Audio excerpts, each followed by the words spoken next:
स्वर्णां हरिणीं सुवर्णरजतस्रजां चन्द्रां हिरण्मयीं लक्ष्मीं जातवेदो महावः ताम आवह जातवेदो लक्ष्मीमनपगामिनीं यस्यां हिरण्यं विन्देयं गामश्वं पुरुषानहम् अश्वपूर्वां रथमध्यां हस्तिनादप्रबोधिनीं श्रियं देवीमुपह्वये श्रीर्मा देवी जुषतां कासोऽस्मितां हिरण्यप्राकाराम् आर्द्रां ज्वलन्तीं तृप्तां तर्पयन्तीं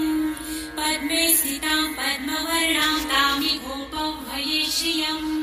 चन्द्रां प्रभासां यशसा ज्वलन्तीं श्रियं लोके देवजुष्टामुदारां